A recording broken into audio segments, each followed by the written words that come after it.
Hello friends, in today's video we will be talking about cohort study. In the last video we have talked about case control studies. Now these are two analytical studies which are usually asked in great detail.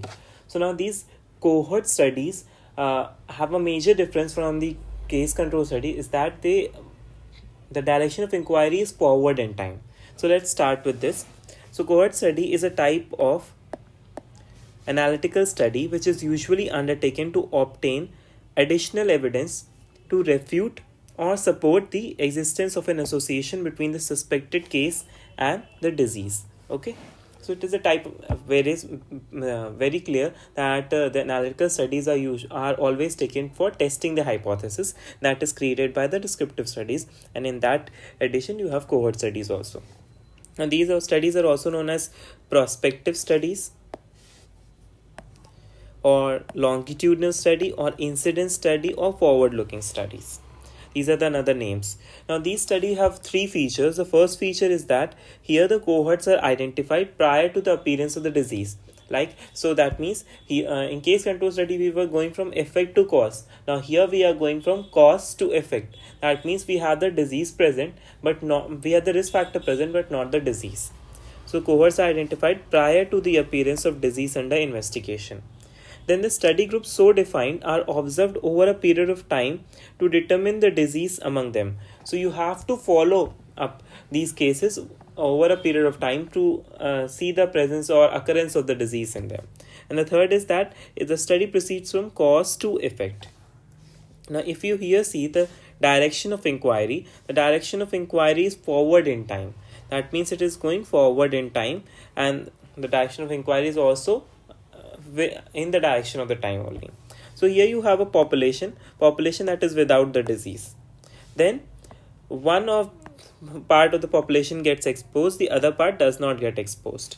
Now who get exposed, they develop the disease or they do not develop the disease. Similarly, not exposed people also develop disease or do not develop the disease.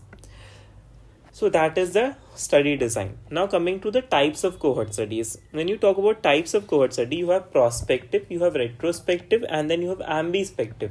So prospective and prospective we can understand that these studies are longitudinal study, they go forward in time, so prospective is a good term. But how retrospective? Now these studies can be retrospective when when the direction of inquiry is forward only, but the records that we are taking are from previous records.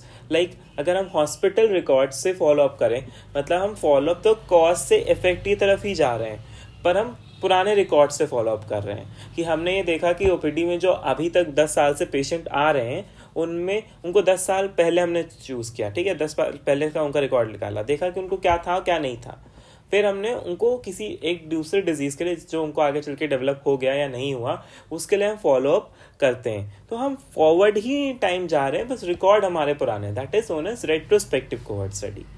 एम्बिस्पेक्टिव हम जब दोनों काम करते हैं कि मतलब हमने एक पेशेंट को प्रीवियसली रिकॉर्ड से भी फॉलो अप किया और दूसरा अब हम उसके खुद भी इन्वेस्टिगेशन करा के फ्यूचर में फॉलो अप करेंगे. That is एम्बिस्पेक्टिव.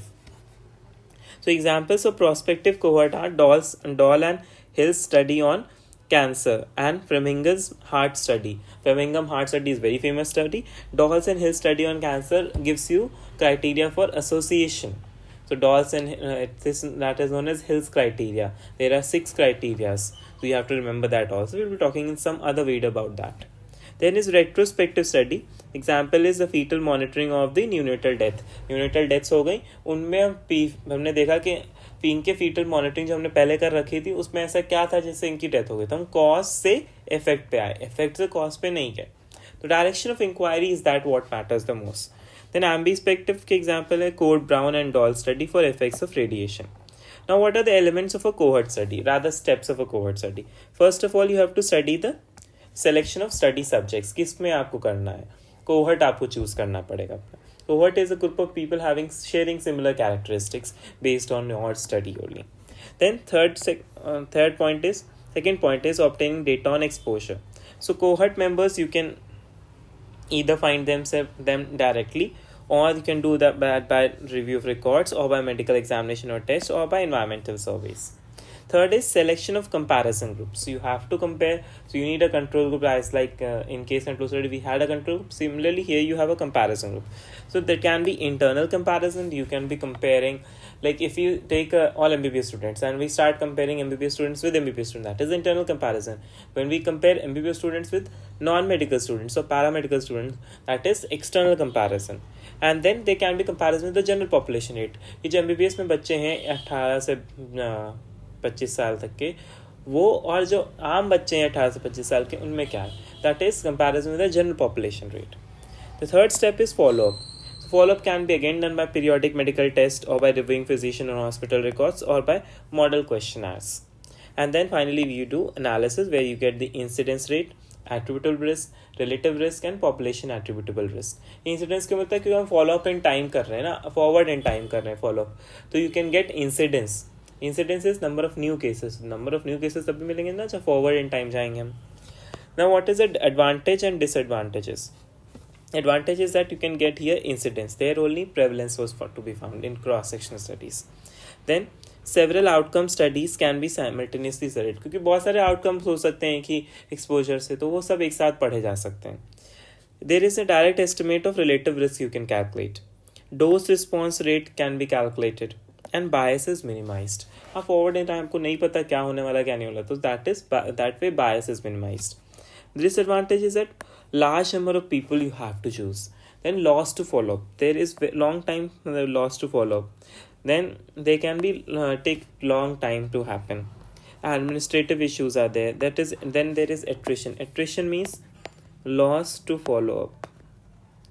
Some people leave your study in between. What to do? Leave. Then changes in diagnostic methods. आज के टाइम पे some other diagnostic method is relevant. In some few days, new diagnostic method comes. So you cannot refuse the person to not go with that diagnosis. That will hamper your research only then.